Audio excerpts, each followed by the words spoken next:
دو عنوانات پر جو کہ ہمارے لیے بہت ہی ضروری ہے بات کرنا چاہتا ہوں۔ پہلا عنوان یہ ہے کہ آج کے زمانے میں جو مہنگائی بڑھ گئی اس میں ہمارے لیے حکمت عملی اور لائحہ عمل کیا ہے، اور دوسرا جو عنوان ہے وہ ہے SIR کے متعلق کہ SIR کیا ہے اور ہمیں کیا کرنا چاہیے۔ ان دو عنوانات پر آپ احباب کے سامنے کچھ ضروری باتیں عرض کرنا ہے۔ پہلا عنوان یہ ہے کہ مہنگائی کے اس دور میں جہاں پر پیٹرول، ڈیزل، گیس، چاہے وہ LPG ہو یا CNG ہو، ہر چیز بڑھ گئی، فیولز کے پرائس میں اضافہ ہوا، تو دوسری طرف کھانے پینے کی اشیاء، وہ بھی ضروری اشیاء، چاول، تیل، دال، ضروری راشن اور روزمرہ استعمال کیے جانے والی پکانے کی چیزیں، پیاز، ٹماٹر، ترکاری، فروٹ، جو کچھ بھی ہم خریدنے جائیں ہر چیز کی قیمت میں اضافہ ہوا، مہنگائی بڑھ گئی۔ اب اگر ہم ظاہری اعتبار سے اگر ہم کسی سے پوچھیں کہ بھائی یہ مہنگائی کیوں بڑھی، تو ہر آدمی کیا کہے گا؟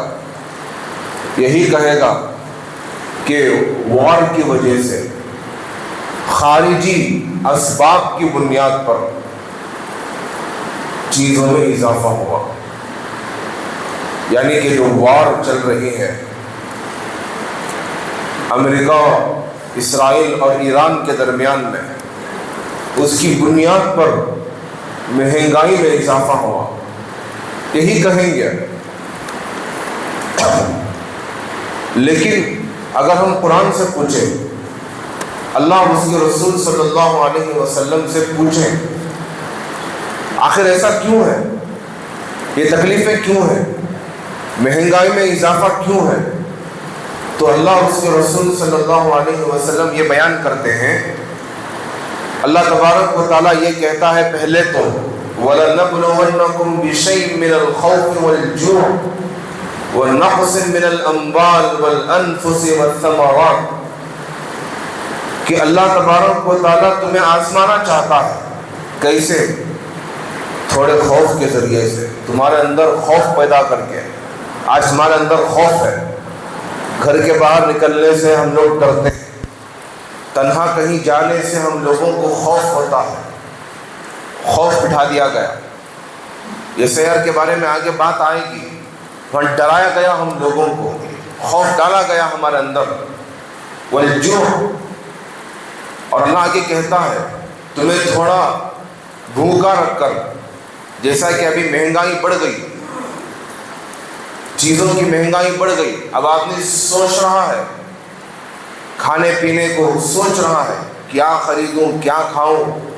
دن میں 5-5 6 مرتبہ کھاتا تھا، اب اس مقدار میں کمی آ گئی، 3 مرتبہ 2 مرتبہ آدمی کھانے لگ گیا۔ والجوع ونقص من الاموال والانفس والثمرات، اور اللہ تبارک و تعالیٰ ایسے بھی آزمائے گا، تمہاری تجارتوں میں، تمہارے بزنس میں کمی آئے گی، یہ بھی ایک اللہ تبارک و تعالیٰ کی آزمانے کا ایک ذریعہ اور شکل ہے۔ ایسے بھی آزمائے گا، جانوں میں کمی ہوگی، بچے کا انتقال ہو گیا، نوجوان بچہ تھا چلا گیا، جسے ہم چاہتے تھے معزز سے وہ چلے گئے، یہ بھی اللہ تبارک و تعالیٰ کی آزمائش۔ ایسے اللہ تبارک و تعالیٰ بندے کو آزمانا چاہے گا، پھر آگے خود اللہ نے کہہ دیا ایسی حالت میں کیا کرنا ہے، وَبَشِّرِ الصَّابِرِينَ، صبر کرنا ہے۔ اور یہ کہا کہ صبر کرنے والے کو اے نبی جی آپ خوشخبری سنا دیجیے۔ کس چیز کی خوشخبری؟ خوشخبری جنت کی خوشخبری، اللہ کی رضامندی کی خوشخبری۔ صبر اور قناعت کی زندگی گزارنے والوں کے لیے اللہ نے کہا کہ میں اس سے راضی ہوں، میں اسے اپنی رضامندی کا پروانہ دوں گا اور اس کے لیے میں بہت بڑی جنت دوں گا۔ یہ خود اللہ تبارک و تعالیٰ نے قرآن کے اندر دوسرے پارے میں اللہ نے بیان کر دیا۔ پھر اس کے بعد اب جب اس طرح کمی آ جائے تو اللہ تبارک و تعالیٰ نے کہا کہ جب تمہارے اندر تم کو آزمائش پہ ڈال دیا گیا، پہلے تو گناہوں کی وجہ سے جب آدمی گناہ کرتا ہے، گناہوں میں مبتلا ہوتا ہے تو اللہ تبارک و تعالیٰ برکتوں کو اٹھا لیتا ہے، برکتیں ختم ہو جاتی ہیں۔ ہم صرف ظاہری اسباب کو دیکھتے ہوئے کہ وار کی وجہ سے ایسا ہو رہا ہے، وہاں جنگ ہو رہی ہے تو اس لیے یہاں پر مہنگائی بڑھ گئی، ایسا نہیں ہے۔ وہ بھی ایک ظاہری سبب ہو سکتا ہے، حقیقی سبب، حقیقی وجہ وہ اللہ تبارک و تعالیٰ نے 29ویں پارے کے اندر بیان فرمایا، گناہوں کی وجہ سے ایسا ہوتا ہے۔ لہذا اگر تم چاہتے ہو کہ تمہارے احوال درست ہو جائیں تو تمہیں یہ کرنا ہوگا، کیا کرنا ہوگا؟ فَقُلْتُ اسْتَغْفِرُوا رَبَّكُمْ، توبہ اور استغفار کرنا ہوگا۔ تو کیا ہوگا؟ خود اللہ نے آگے بیان کر دیا، يُرْسِلِ السَّمَاءَ عَلَيْكُمْ مِدْرَارًا وَيُمْدِدْكُمْ بِأَمْوَالٍ وَبَنِينَ وَيَجْعَلْ لَكُمْ جَنَّاتٍ وَيَجْعَلْ لَكُمْ أَنْهَارًا۔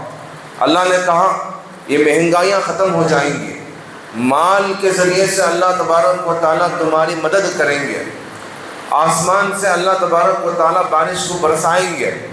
ظاہری جو اسباب ہم کو نظر آ رہے ہیں مہنگائی کے بڑھنے کے، ان ظاہری اسباب کو اللہ تبارک و تعالیٰ ختم کر دیں گے، امن اور امان کو اللہ تبارک و تعالیٰ لائیں گے اور اسے بحال کر دیں گے۔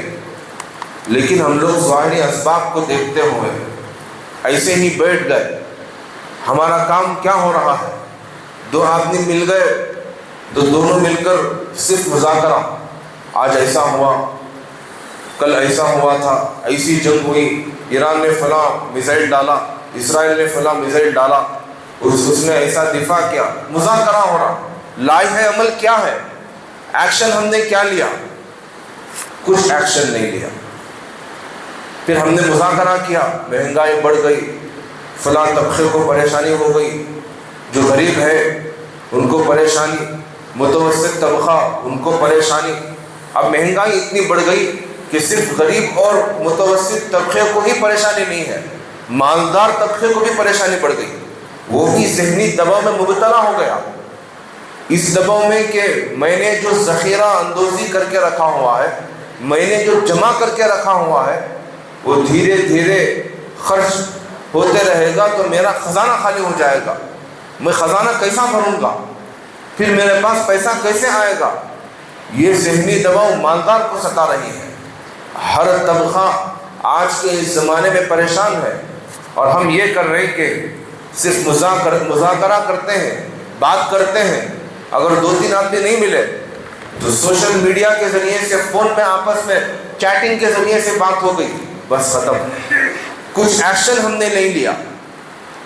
لیکن محترم دوستو، میں آپ کو بتاؤں، اسلام یہ نہیں سکھاتا، اللہ اور اس کے رسول صلی اللہ علیہ وسلم ہم کو یہ نہیں سکھاتے کہ تم صرف مذاکرات پر، بات چیت پر اکتفا کر لو اور بس، یہ نہیں سکھاتا اسلام۔ اسلام کیا سکھاتا ہے؟ میں آپ کو بتاؤں، اسلام یہ سکھاتا ہے کہ سب سے پہلے تو ہم کو چاہیے کہ ہم اپنے ذات میں غور کریں، ہم نے کیا کیا گناہ کیا، گناہ کو پوائنٹ آؤٹ کریں، فائنڈ آؤٹ کریں، پھر اس کے بعد میں توبہ کریں، استغفار کریں، آئندہ نہ کرنے کا عزم کریں۔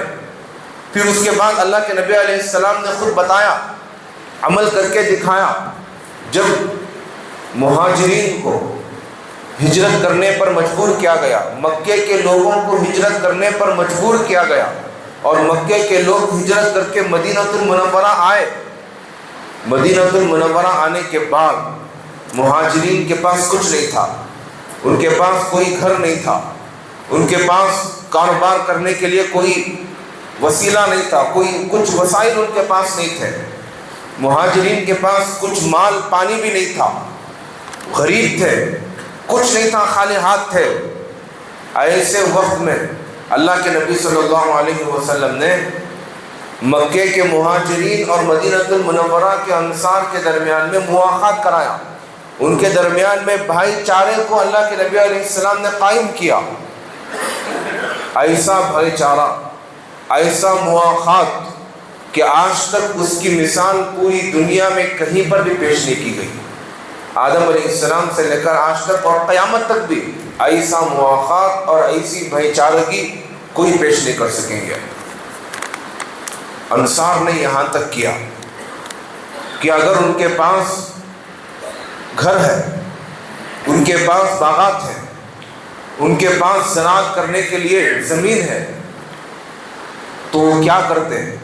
مہاجرین کے سامنے اپنا ہر چیز، ہر سب کچھ وہ رکھ دیتے اور اس سے کہتے ہیں کہ تمہیں جو چاہے لے لو، جتنا چاہے لے لو، آدھا لے لو، آدھا میں رکھ لوں گا۔ ایسی پیشکش مدینے کے انصار نے مہاجرین صحابہ کے سامنے کیا،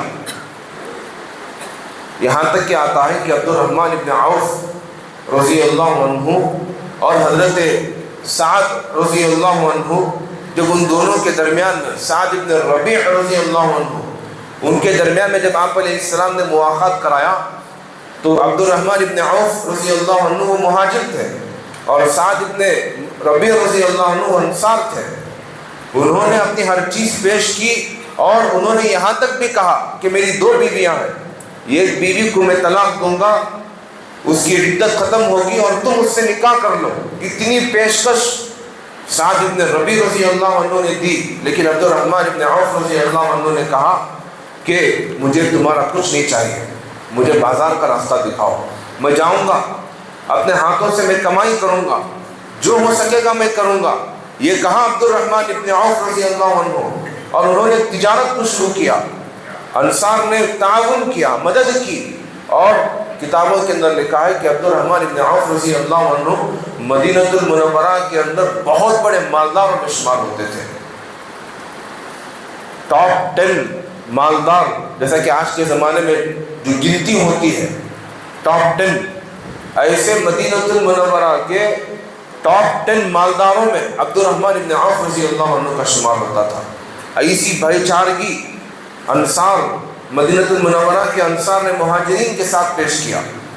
اور اس سے بڑھ کر میں آپ کو بتاؤں، ایک روایت میں اللہ کے نبی صلی اللہ علیہ وسلم نے ارشاد فرمایا، ما آمن بی من بات شبعانا وجارہ جائع الی جنبہ، کہ اللہ کے نبی علیہ السلام نے ارشاد فرمایا وہ شخص مسلمان ہی نہیں ہے، اس نے میرے اوپر ایمان نہیں لایا۔ کس نے؟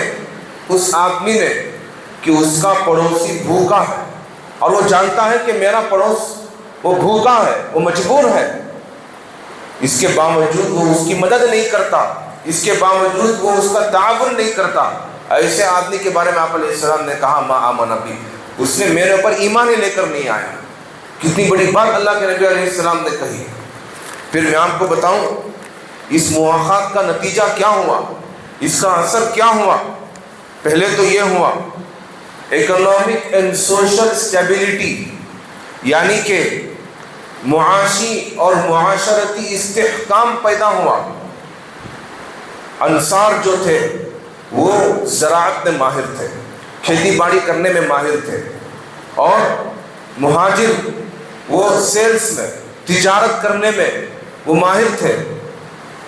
دونوں کا بھائی چارگی ہوئی، ایک طرف انسان وہ خوب تجارت کرتے محنت کر کے، اور دوسری طرف مہاجر اسے لے جا کر فروخت کرتے، وہ بیچنے میں ماہر تھے، جس کی وجہ سے معاشی استحکام، معاشرتی ان کے درمیان جو بھائی چارگی تھی وہ استحکام پیدا ہوا۔ پھر کیا ہوا؟ دوسرا نتیجہ یہ ہوا اسپرٹ آف سیکریفائس، ایثار کا جذبہ ان کے اندر پیدا ہوا۔ وہ ایثار کا جذبہ ہمارے اندر بھی پیدا ہونا چاہیے، اور اللہ تبارک و تعالیٰ نے ایثار کے اس جذبے کی تعریف قرآن کے اندر 28 پارے میں کیا۔ وَيُؤْثِرُونَ عَلَىٰ أَنفُسِهِمْ وَلَوْ كَانَ بِهِمْ خَصَاصَةٌ۔ تعریف کی اللہ تبارک و تعالیٰ نے ایثار کی، یہ جذبہ اس مواخات کی وجہ سے پیدا ہوا۔ اور پھر کیا ہوا؟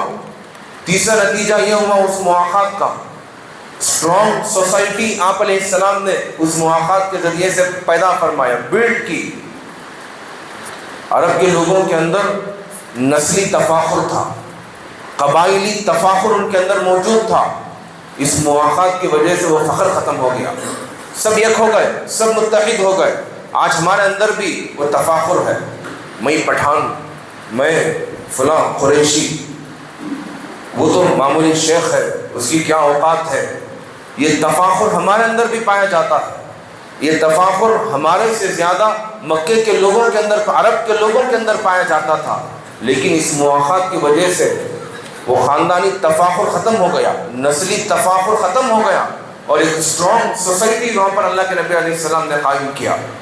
تو محترم دوستوں، آج کے اس مہنگائی کے دور میں یہی مواخات کو پیدا کرنا ہے، یہی بھائی چارگی کو پیدا کرنا ہے۔ اور تاجروں کے لیے اللہ کے نبی علیہ السلام نے یہ حکم دیا کہ تاجر لوگوں کو چاہیے کہ وہ اس مہنگائی کا فائدہ اٹھا کر غریب لوگوں کے مال پیسے کو نہ لوٹے، ان کے اوپر رحم کھائیں، چیزوں کو جمع کر کے جب مہنگائی بڑھ جائے تو ان چیزوں کو لا کر فروخت نہ کریں۔ بہت سارے تاجر ایسے ہیں کہ وہ راشن کو لا کر وہ اسٹور کر لیتے ہیں، جب مہنگائی بڑھ جاتی ہے تو مہنگا کر کے ان سامانوں کو فروخت کرتے ہیں۔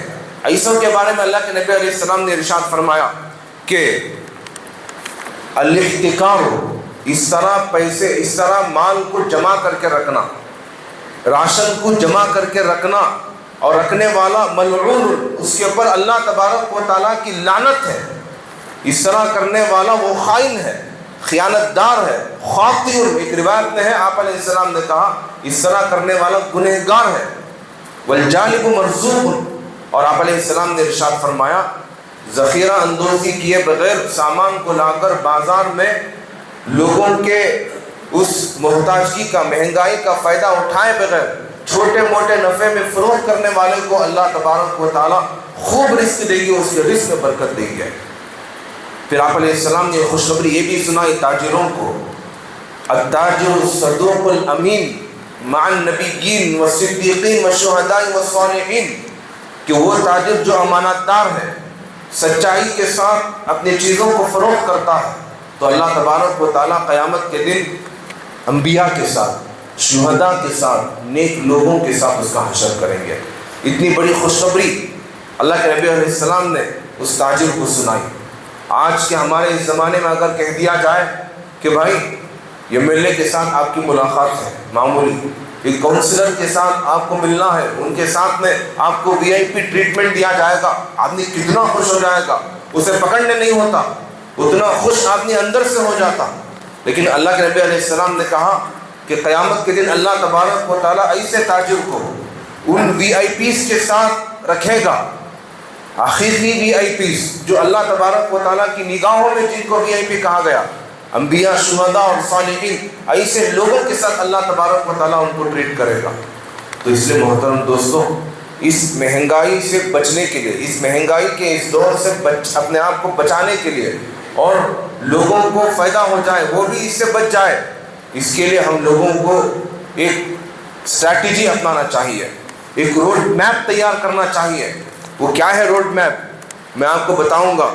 پہلا تو یہ ہے کہ ہم کو چاہیے کہ ہمارے اپنے گھروں کے اندر اسلامی بجٹ کو لے کر آئیں۔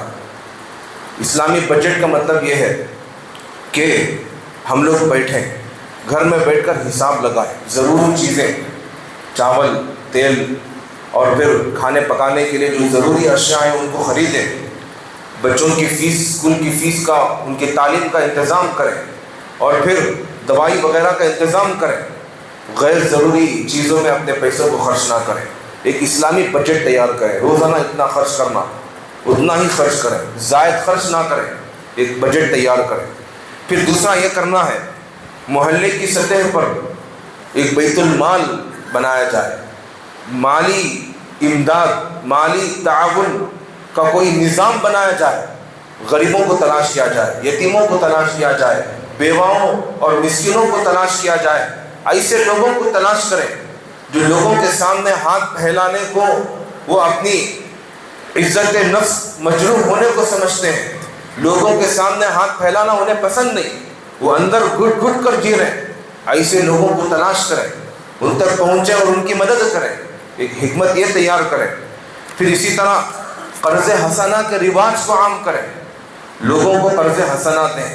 اگر ہم لوگوں کو قرض نہیں دیں گے، پیسہ ہے اس کے باوجود قرض بھی نہیں دیتا، ایک تو مدد بھی نہیں کرتا، قرض بھی نہیں دیتا، تو کیا کریں گے؟ وہ سودی قرضوں میں مبتلا ہوں گے۔ ہمارے اپنے مسلمان بھائی جائیں گے سودی قرض لیں گے۔ قرض حسنہ کا مطلب یہ ہے کہ آپ نے پیسہ دیں، ایسا پیسہ کہ معاوضے کے کوئی شرط نہیں، اور قرض حسنہ کا مطلب یہ ہے کہ ٹائم کی کوئی شرط نہیں۔ دے دیا بھائی، جب تیرے احوال درست ہوں گے، جب تیرے پاس پیسہ آئے گا تو جتنا پیسہ تو نے میرے پاس سے لیا اتنا پیسہ مجھے واپس لوٹا دے۔ یہ مطلب ہے قرض حسنہ کا۔ صرف یہی نہیں کہ معاوضہ نہیں لیا، 1000 روپے دیا، اب 1000 روپے کے اوپر 2% بڑھا کر مجھے دے دے، 5% بڑھا کر مجھے دے دے، صرف یہ تو سودی معاملہ ہے۔ اسے کم کر کے آپ نے سمجھ گیا کہ میں قرض حسنہ دے دیا، ایسا نہیں۔ قرض حسنہ کے اندر دو چیزیں، ایک معاوی مالی شرط نہیں اور دوسری شرط ٹائم کی بھی شرط نہیں، دونوں کو کاٹ کر قرض حسنہ کے رواج کو عام کریں۔ پھر اس کے بعد شکر گزاری اور قناعت پسندی کو اختیار کریں۔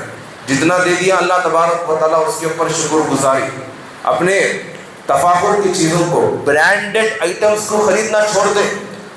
آج ہمارا رواج بن گیا، جو چیز 100 روپے میں آتی ہے اسے 1000 روپے دے کر خریدتے ہیں۔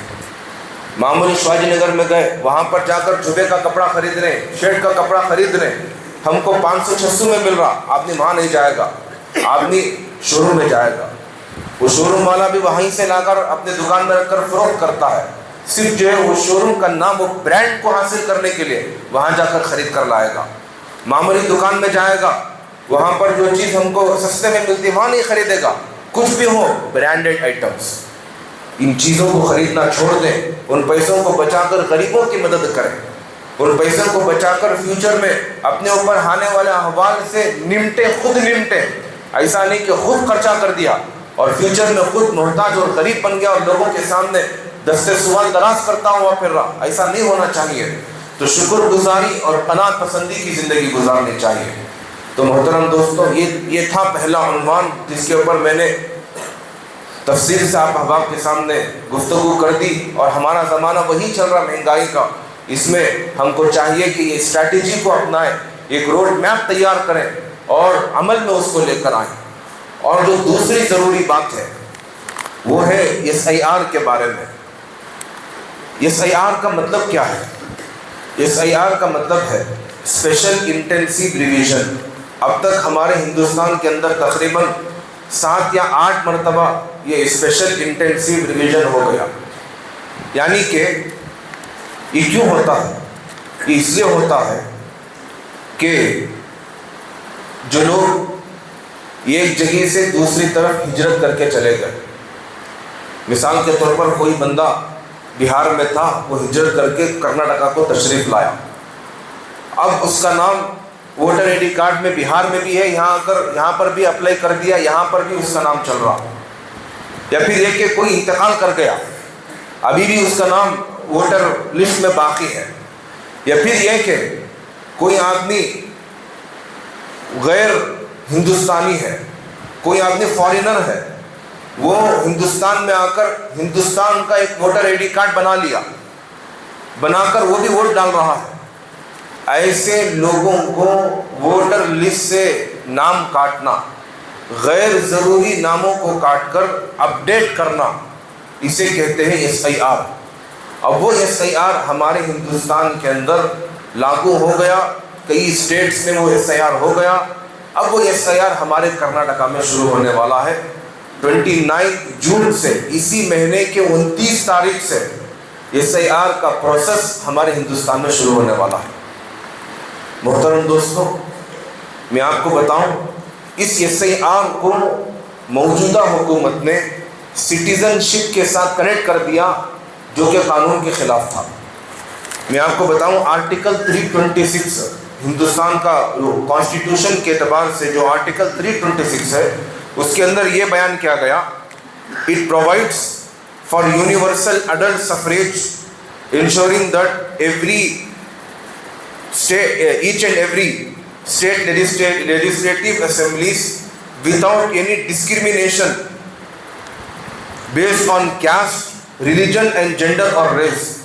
یعنی کہ ہمارا جو انڈین کانسٹیٹیوشن ہے وہ ہر انڈین سٹیزن کو جو 18 سال کا ہے یا 18 سال سے زائد کا ہے اس سے یہ حق دیتا ہے کہ وہ ووٹ دے سکے، اور اس کے اندر کوئی ڈسکریمنیشن نہیں کہ یہ آدمی فلاں طبقے سے تعلق رکھتا ہے، یہ آدمی فلاں ریلیجن کا ہے، یہ آدمی فلاں مذہب کو ماننے والا، کوئی ڈسکریمنیشن نہیں، سب کو یکساں اختیار دیتا ہے ووٹ ڈالنے کا۔ یہ آرٹیکل 326 بیان کرتا ہے، اور اس کے اندر یہ بات بھی ہے کہ 3 لوگ ایسے ہیں جنہیں ووٹ ڈالنے کا حق نہیں۔ کون کون ہیں؟ پہلا تو نان سٹیزن شپ، یعنی کہ جسے سٹیزن شپ نہیں دی گئی، جس کا سٹیزن شپ چھین لیا گیا، اسے ڈسکوالیفائی کر دیا گیا، اسے ووٹ ڈالنے کا حق نہیں۔ دوسرا انساؤنڈنس آف مائنڈ، جس کا دماغی توازن صحیح نہیں، جو دماغی اعتبار سے بیمار ہے، اسے ووٹ ڈالنے کا حق نہیں۔ اور تیسرا جو بندہ سیریس کرائمز کرتا ہے، یعنی ایسا کرائم جو ہمارے ووٹ ڈالنے کے حق کو چھیننے والا ہے، ایسے 3 بندوں کو ووٹ ڈالنے کا حق نہیں، ان کے سٹیزن شپ کو ڈسکوالیفائی کر دیا جاتا ہے، ختم کر دیا جاتا ہے۔ اب اگر ہم دیکھیں ہمارا دماغی توازن بھی صحیح ہے، ہم دیکھیں ہم نے کوئی بڑا جرم بھی نہیں کیا جس کی وجہ سے ہمارے ووٹ ڈالنے کے حق کو چھین لیا جائے، ایسا بڑا جرم بھی ہم نے نہیں کیا۔ آخر میں تیسری چیز بچی نان سٹیزن شپ کی۔ ہم تو کہیں باہر ملک میں پیدا نہیں ہوئے، ہم تو ہندوستان کے اندر پیدا ہوئے، ہمارے باپ دادا بھی یہیں پر پیدا ہوئے، سب کچھ ہندوستان کا ہی ہے ہمارا۔ اس کے باوجود ہماری سٹیزن شپ کو اگر چھین لیا جائے تو محترم دوستو دیکھو ہمارے ساتھ کیا حشر ہوگا۔ آپ ویسٹ بنگال، بہار، وہاں کی نیوز آپ پڑھیں، ان لوگوں کے بارے میں جانیں جو پہلے یہاں پر ووٹ ڈالتے تھے، ان کو ڈسکوالیفائی کر دیا گیا، ان کی سٹیزن شپ کو چھین لیا گیا، جس کے نتیجے میں یہ اثرات ہوئے، ان کے راشن کارڈ کو فریز کر دیا گیا۔ راشن کارڈ ہے ان کے پاس لیکن کچھ کام کا نہیں۔ حکومت سے جو اسکیمز فراہم کیے جاتے ہیں، حکومتی جو اسکیمز ہیں، ان اسکیم سے انہیں محروم کر دیا گیا۔ پینشن آتی تھی، پینشن ختم کر دی گئی، بہت سارے لوگوں کو پینشن نہیں مل رہی۔ کیوں؟ اس لیے کہ SIR میں اسپیشل انٹینسیو ریویژن میں ان کا نام نہیں تھا، سٹیزن شپ ختم کر دی گئی، راشن کارڈ ختم کر دیا گیا، پینشن جو آتی تھی اسے ختم کر دیا گیا۔ یہاں تک بھی کہا گیا، بعض لوگوں نے کہا اگر ان کی کوئی پراپرٹی ہے وہ پراپرٹی بھی سیز کر دی جائے گی۔ تو یہ ساری چیزیں SIR میں نام نہیں آنے کی وجہ سے ہوں گے۔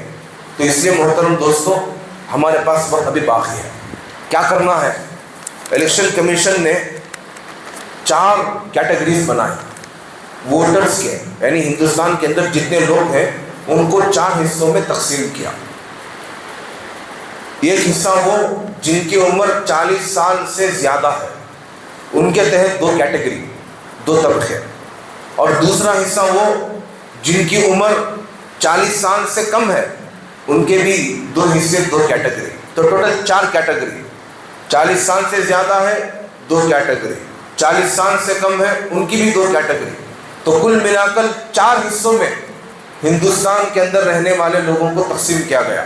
میری بات کو غور سے سنیں۔ پہلی کیٹیگری جو ہے جن کی عمر 40 سال سے زیادہ ہے، ان کا نام 2002 کے ووٹر لسٹ میں مل گیا۔ 2002 میں جو لوگ ووٹ ڈالے تھے، ووٹر لسٹ کو ہم نے کھنگالا، اس میں دیکھا تو جن کی عمر 40 سال سے زیادہ ہے ان کا نام 2002 میں آ گیا۔ اب ان کو کیا کرنا ہے؟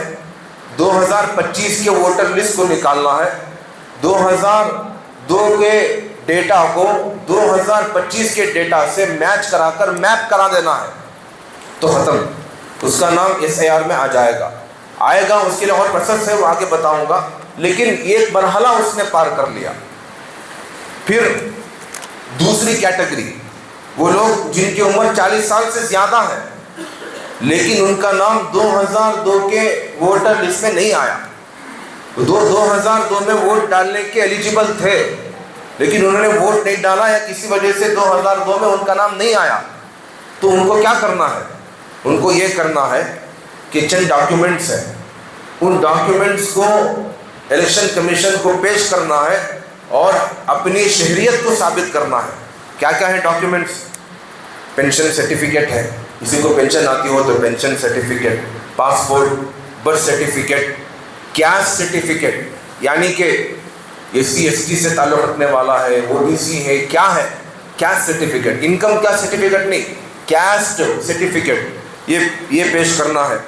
پھر ایک ڈاکیومنٹ ایجوکیشنل سرٹیفکیٹ، SSLC کا سرٹیفکیٹ، سیکنڈ ایئر کا، گریجویشن کا جو حکومت سے فراہم کیا جاتا ہے ایسی کوئی سرٹیفکیٹ پیش کرنا ہے.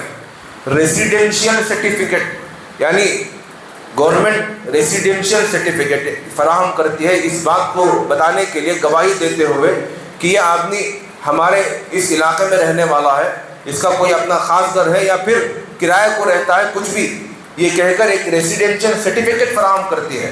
وہ ریزیڈینشیل سرٹیفکیٹ پیش کرنا ہوگا.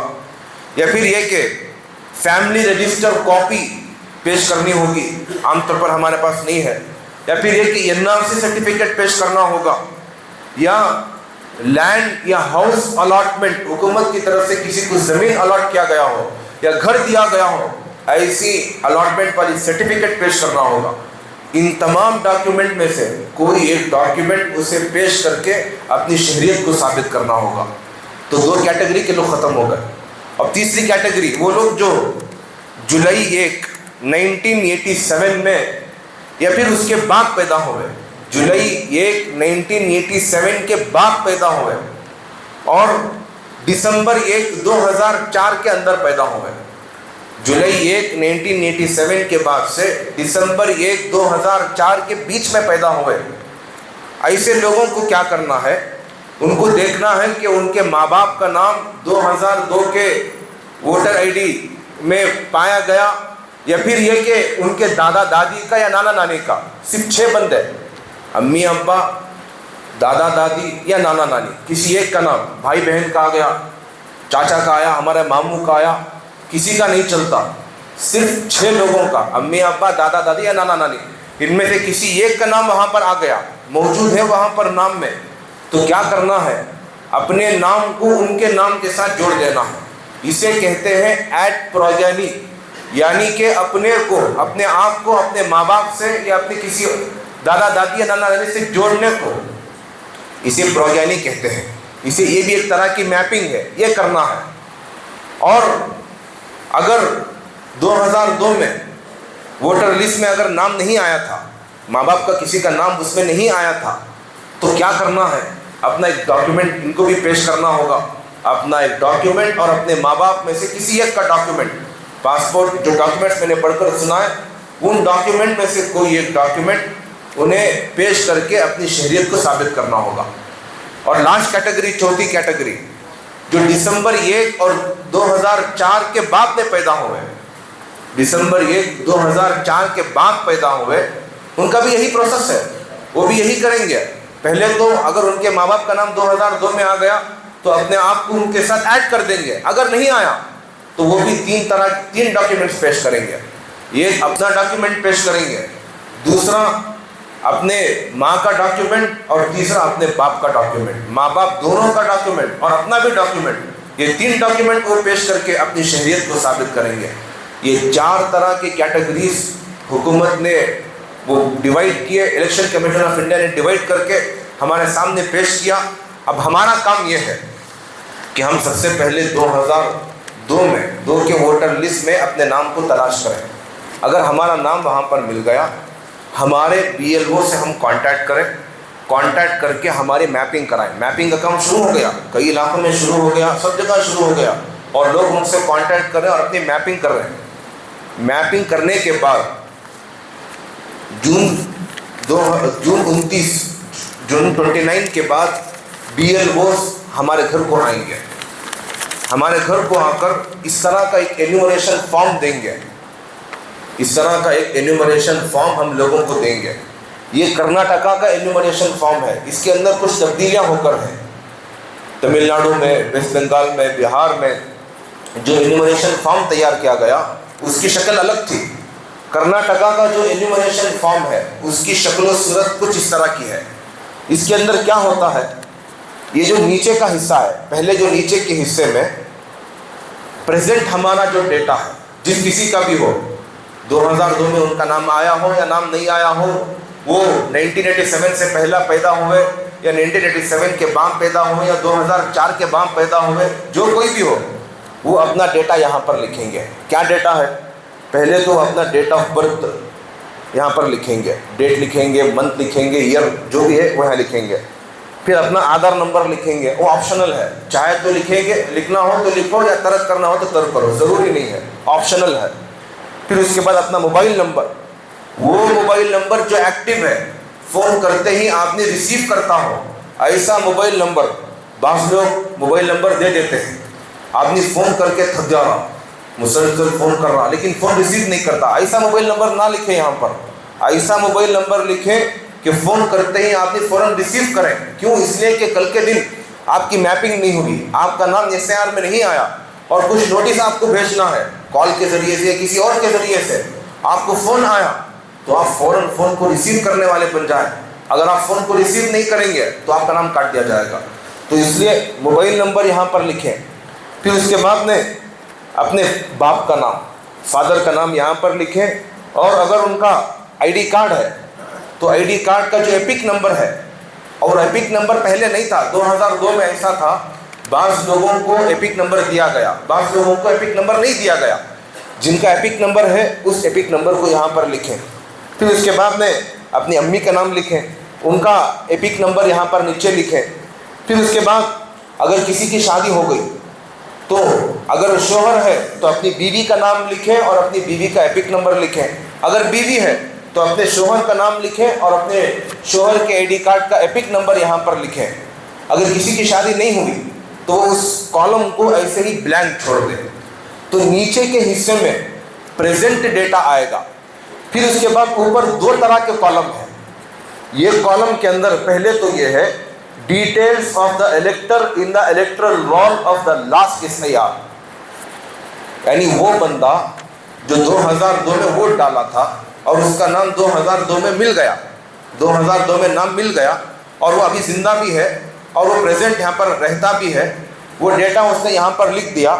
لکھنے کے بعد 2002 میں خود اسی کا ڈیٹا کیا تھا، مثال کے طور پر میں 2002 میں ووٹ ڈالا، اب میں موجود ہوں، میں نے میرا اپنا پریزنٹ ڈیٹا یہاں پر لکھا، پھر میں کیا کروں گا، میرا اپنا ہی ڈیٹا جو 2002 میں تھا وہ ڈیٹا میں یہاں پر نقل کروں گا۔ اس کے اندر بھی وہی ہے، نام لکھیں گے، ایپک نمبر لکھیں گے، ابا کا نام لکھیں گے، پھر ابا امی یا پھر جو بھی ہمارے ریلیٹیو تھا اسے مینشن کریں گے، ان کا نام لکھیں گے، ڈسٹرکٹ کیا تھا وہ ڈسٹرکٹ لکھیں گے، اترہلّی تھا، یلنکا تھا، کیا تھا وہ لکھیں گے، اسٹیٹ لکھیں گے، کرناٹکا وہ اسٹیٹ لکھیں گے، پھر اسمبلی کانسٹیٹیوئنسی کا نام یہاں پر لکھیں گے۔ مثال کے طور پر اترہلّی میں اسمبلی کانسٹیٹیوئنسی کنگیری ہے تو اس کنگیری کو یہاں پر لکھیں گے، پھر اسمبلی کانسٹیٹیوشنسی کا نمبر یہاں پر لکھیں گے، پارٹ نمبر لکھیں گے، سیریل نمبر وہ ہمارے ووٹر ID کارڈ کے اوپر مینشن ہے، وہ سب کچھ یہاں پر لکھیں گے۔ اب اگر میرا نام 2002 میں نہیں آیا، چونکہ میں 2002 میں ووٹ ڈالنے کا ایلیجیبل ہی نہیں تھا، مثال کے طور پر 2002 میں میری عمر 17 سال کی تھی یا 16 سال کی تھی، تو میں کیا کروں گا، پریزنٹ ڈیٹا تو میں یہاں لکھوں گا، چونکہ مجھے میپنگ کرنا ہے۔ میپنگ یا تو ہمارے امی سے ہوگی یا ابا سے ہوگی یا دادا دادی نانا نانی سے ہوگی، تو جن کا نام 2002 میں آیا، میرا ابا کا آیا تو میرا ابا کا ڈیٹیل یہاں لکھوں گا، ہمارا امی کا آیا تو ہمارا امی کا ڈیٹیل یہاں لکھوں گا، جس کسی کا بھی آیا 6 افراد میں سے ان کے ڈیٹیل سیم ڈیٹیلز جو یہاں بیان کیے وہی ڈیٹیلز یہاں پر لکھوں گا، اور اس کالم کو میں ایسے ہی بلینک چھوڑ دوں گا۔ اب اس میں کیا ہوگا، انیمریشن فارم میں الیکٹرس نیم، ان کا یعنی مثال کے طور پر میرا نام، میں الیکٹر ہوں، ان کا نام، ایپک نمبر، ایڈریس اور وہ سیریل نمبر، اور پھر ایک QR کوڈ، اور پھر میری پرانی فوٹو 2002 میں کیسا دکھتا تھا وہ پرانی فوٹو، یہ 4 کالم پری پرنٹڈ ہوں گے، یعنی پہلے سے ہی وہ لکھے ہوئے اور فوٹو چپکائی ہوئی یہ 4 کالم آئیں گے۔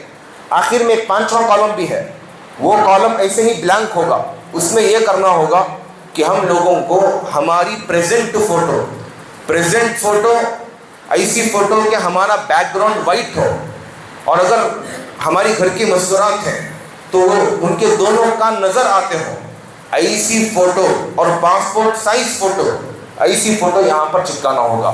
یہ انیمریشن فارم BLOs ہمارے گھر کو لائیں گے، 2-3 وزٹ دیں گے، پہلی وزٹ میں یہ فارم دے کر جائیں گے۔